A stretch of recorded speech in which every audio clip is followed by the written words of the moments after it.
L'histoire du court-métrage... Ouais, si vous voulez, c'est trois glandus... Enfin, c'est trois glandus qui vont partir dans la forêt, enfin, en camping sauvage, enfin, les derniers des abrutis, forcément.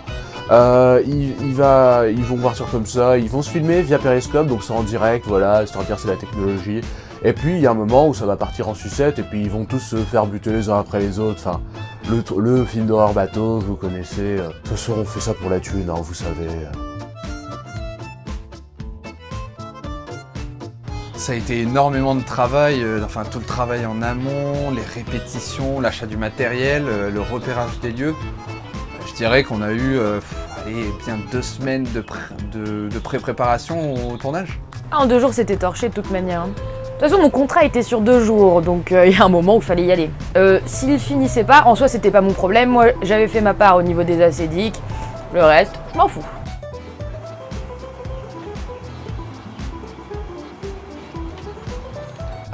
Ça a été un travail de longue haleine, hein. C'est-à-dire que déjà même avant, en pré-production, on a eu énormément de briefings avec l'équipe technique entière. Alors, caméraman, ingé son, même les monteurs, tout ce que vous voulez, enfin c'est...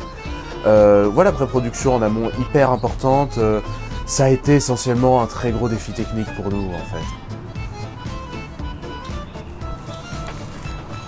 Ben... Proposez pas de bouffe vos interviews? Il est où le buffet?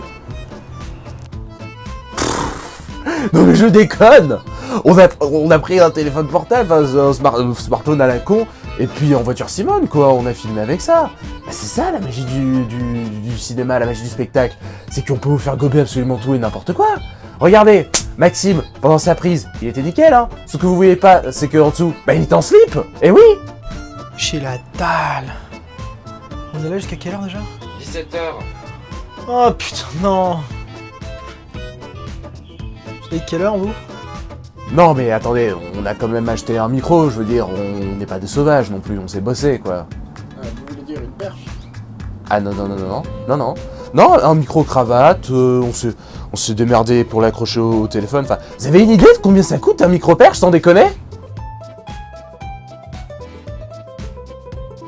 Je pense qu'on a vraiment une complicité, vous voyez, le tournage nous a tous rapprochés. Et je pense que le cinéma, en fait, qu'on soit acteur, réalisateur ou scénariste ou producteur, le cinéma a vraiment ce don de rapprocher les gens, en fait. Alors des connards, fouf, oh là là, j'en connais des cons, mais alors des comme ça.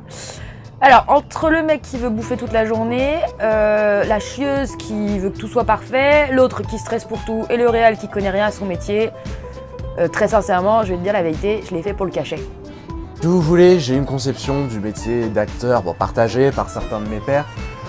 J'attends en fait, si vous voulez, un lâcher-prise des acteurs, c'est un oubli total de soi, moi c'est comme ça que j'envisage le truc, j'attends vraiment qu'ils s'abandonnent dans le rôle si vous voulez.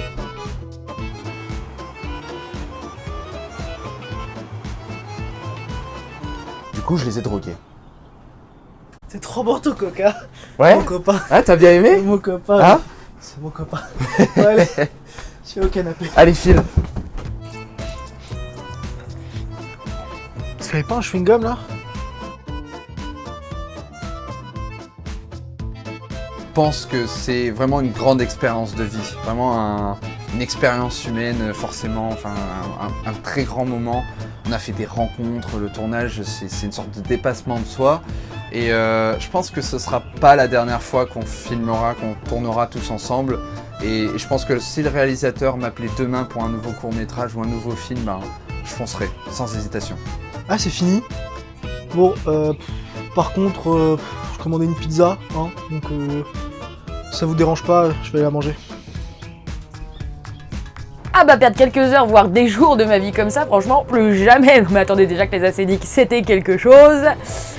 Non, franchement, je vais retourner avec des gens qui connaissent vraiment leur métier, parce que moi, tu comprends, je viens du showbiz, je sais de quoi ça parle, eux, ils y connaissent rien du tout.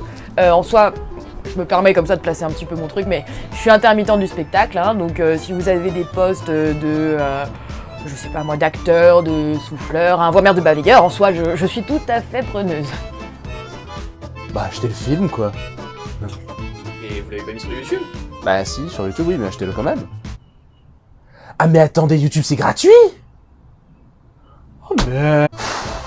Bon bah écoutez, on fera certainement des goodies, une connerie, on trouvera bien le moyen de se remplir les poches, hein, vous inquiétez pas pour ça.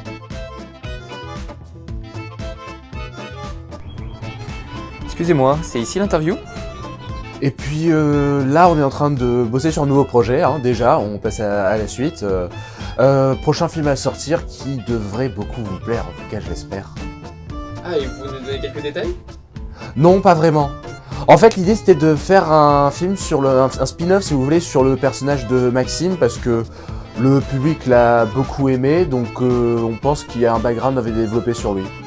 Bon, on sait pas ce qu'on va faire encore, quoi. Oui, je viens de la part de Sophia, elle n'a pas pu venir, mais elle m'a demandé de lire quelque chose pour vous. En tout cas, ce qui est sûr, c'est qu'on va se faire des couilles en or. Hein. Oui, on va ramasser de la thune, oui. Oh, de la grosse thune, oui.